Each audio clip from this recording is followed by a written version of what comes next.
Hi, sixth graders. This is Mrs. Martin, your library media specialist, and I'm excited to be doing a book talk for you this morning. This first book talk is just meant to get you introduced to some great new titles in the library and to remind you how to get a book checked out.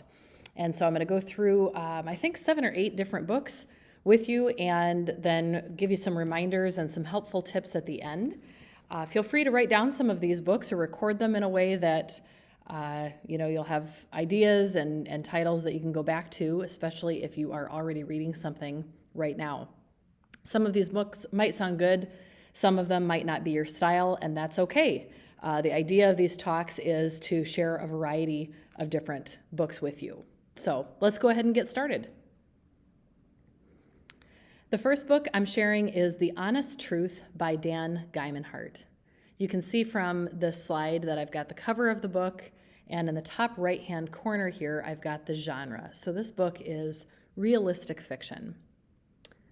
This story is about a character named Mark who is 12, and he has been battling cancer for years.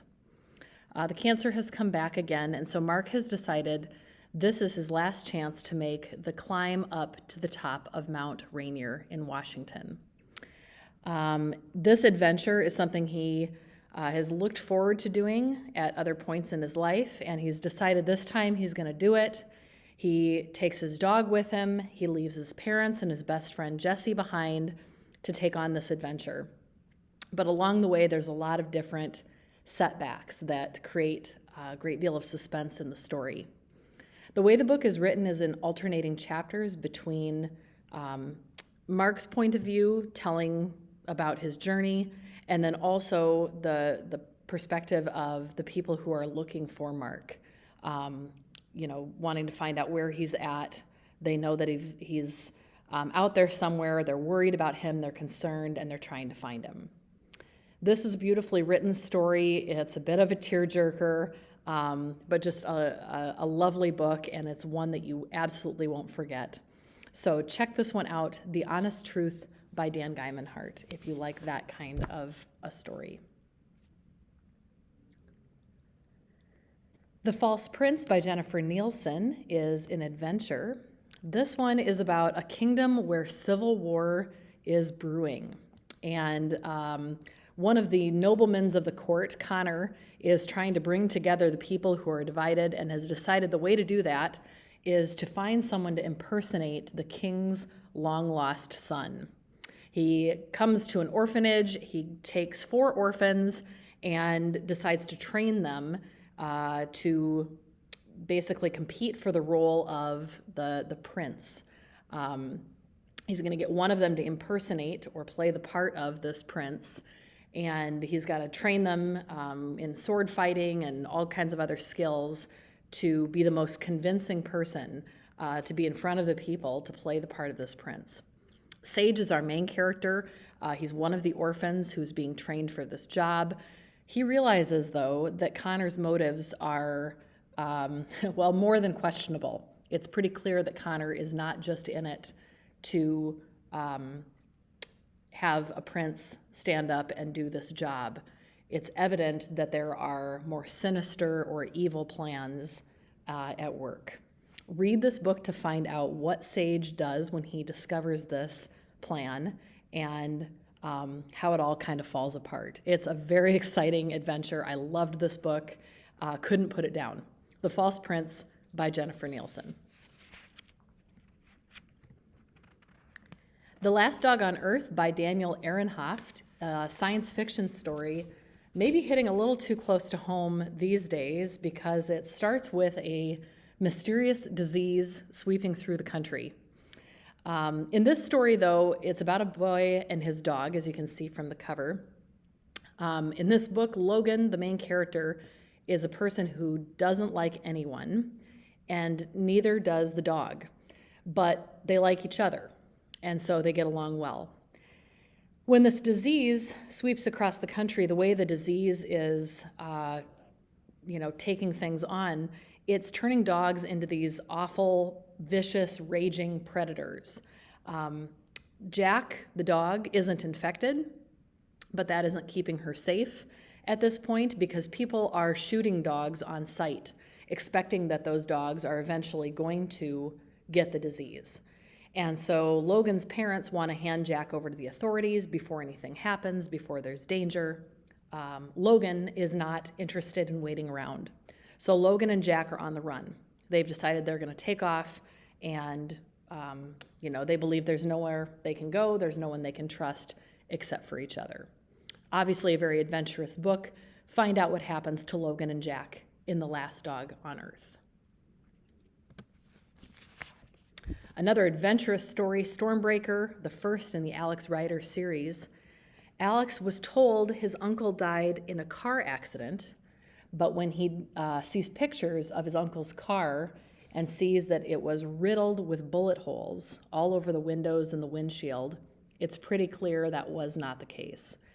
And Alex discovers his uncle was actually part of a top secret spy organization and was killed while on a top secret mission.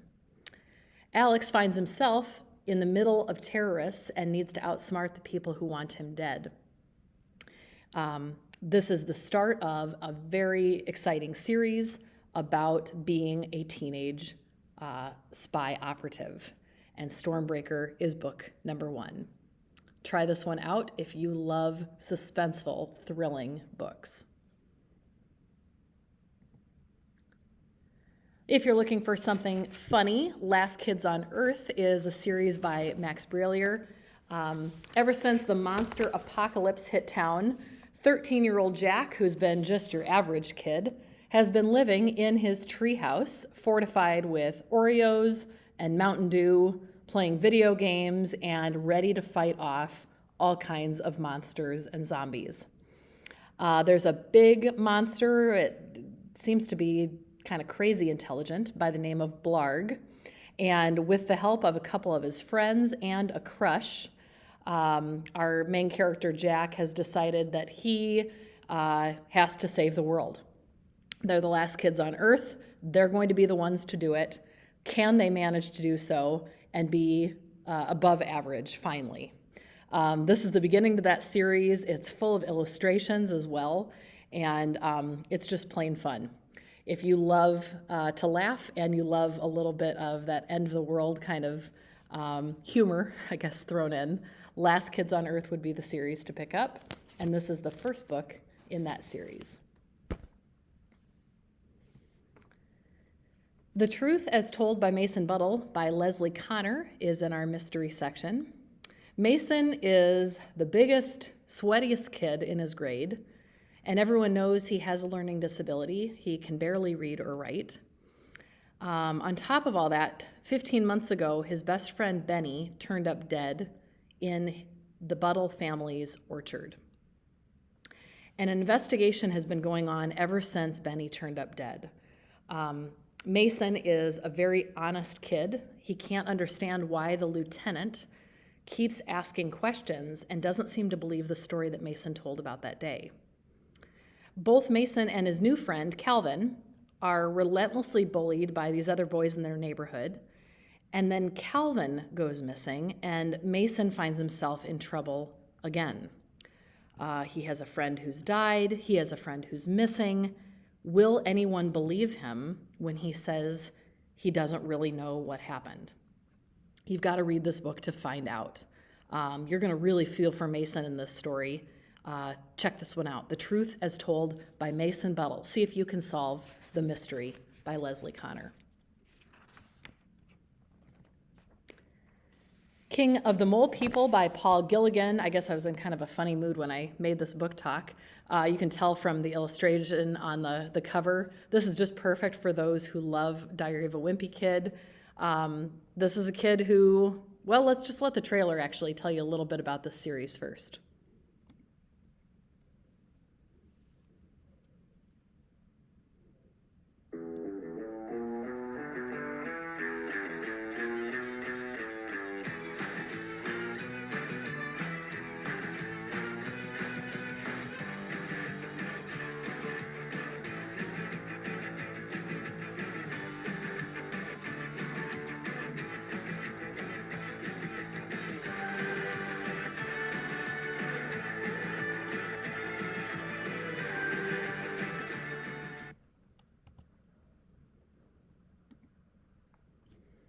Oh, poor Doug. He didn't ask to be the king.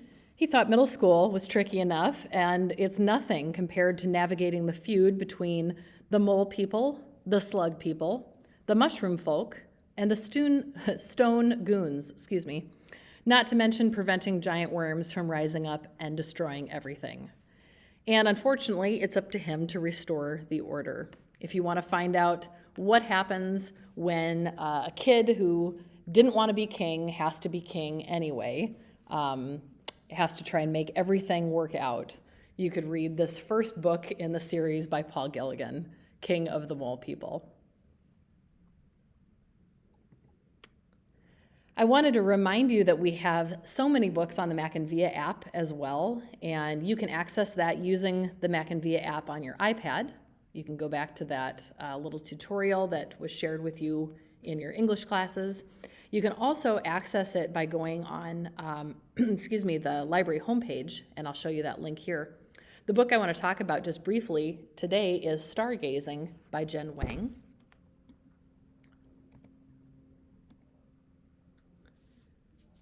So from your iPad, if you didn't want to use the app, you could always go to the Mac and Via link here on District 196 eBooks on our homepage. Remember that you always want to be sure that you're logged in under Valley Middle School. And as a student, you use your student ID number and your CoLab password. Staff members have a different login.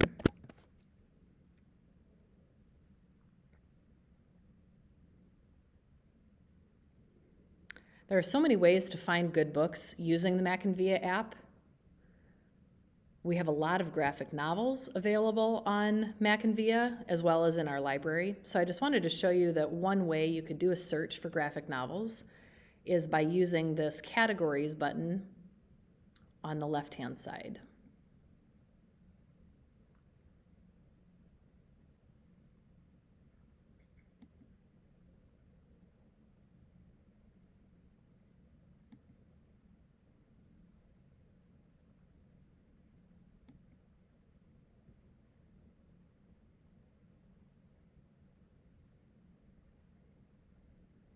Well, maybe it's not going to work for me.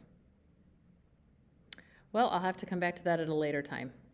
At any rate, when you'd go on there, if you went to categories and if it worked, you could select the button that says graphic novels, and then you could actually find this title, or you could simply type in the title, Stargazing. The book Stargazing, if you decide to check that one out on Mac and Via, is about two kids, Moon and Christine. Moon is everything Christine is not. She is confident, she's artistic, she's impulsive. Even though they grew up in the same Chinese-American suburb, Moon is somehow unlike anyone Christine has ever known. But after Moon moves in next door, even though these two seem pretty different from one another, they become best friends and start spending all their time together. After lots of time together and developing a deep friendship, Moon ends up in the hospital fighting for her life. Can Christine be the friend Moon needs now when the sky seems to be falling? The author, Jen Wang, is drawing upon her own childhood to write this really relatable friendship story that I think you'll really enjoy. Again, this is one of many graphic novels available on the Mac and Via app, one of our ebooks. Just a few more helpful tips before I wrap things up. Please feel free to stop down to the library if you have a question.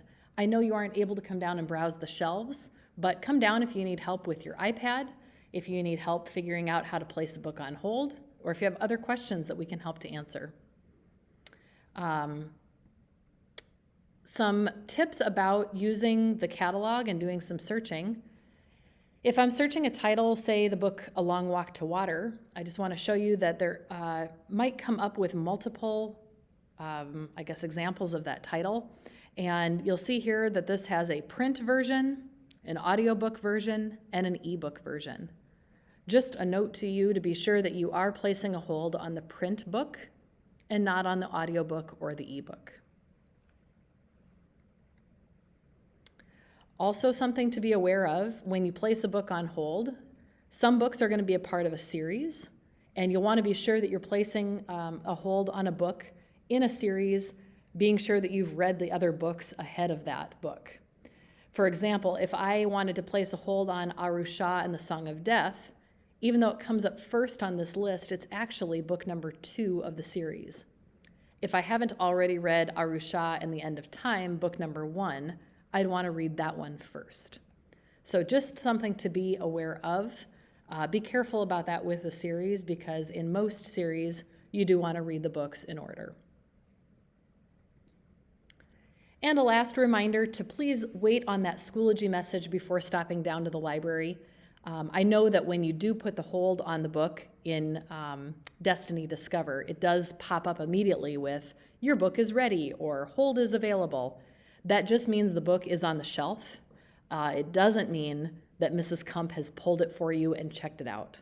She's really quick, but not quite that fast. So please do wait on that Schoology message before you come down. If you have any other questions, I hope that you'll reach out on Schoology to message me or Mrs. Kump. I hope you'll come down to the library and visit us.